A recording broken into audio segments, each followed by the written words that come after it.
Andito yung temporal, yung occipital. Para saan yung frontal natin? Thinking. So, tapos yung cerebellum, yung nanditong part, sa lower part. Help immediately. You introduce yourself, you obtain consent, and you ask the patient name. Kung gising siya.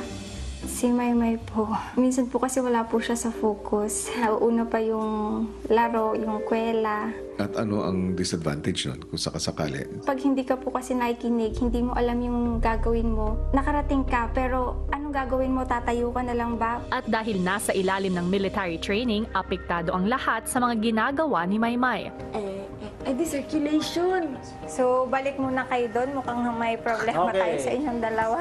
And for that, okay, yung team leader nila will perform 5 push-up kasi hindi nila ma-accomplish yung kanilang task. Or no. Team leader, Walang make gagawa. sure that they are Ipapakita ko sa inyo, listening. ano.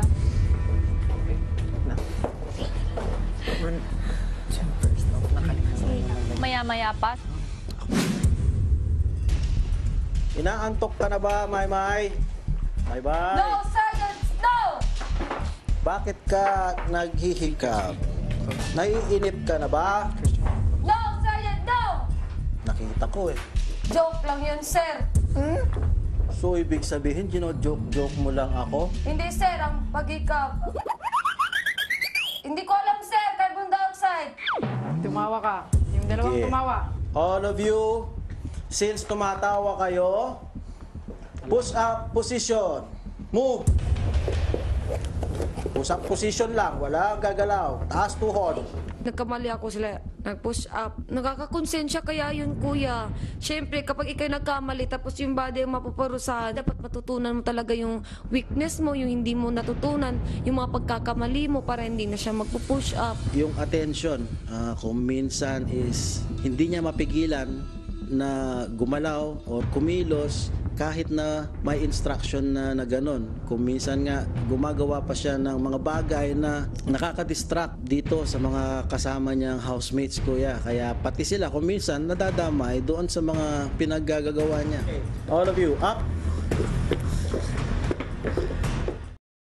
Andito yung temporal, yung occipital. Para saan yung frontal natin? Thinking.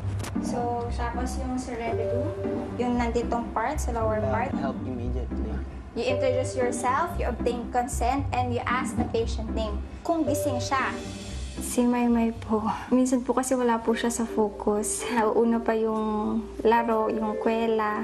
At ano ang disadvantage nun kung sakasakali? Pag hindi ka po kasi nakikinig, hindi mo alam yung gagawin mo. Nakarating ka, pero anong gagawin mo? Tatayo ka na lang ba? at dahil nasa ilalim ng military training, apektado ang lahat sa mga ginagawa ni Maymay. Di circulation. So, balik muna kayo doon. Mukhang may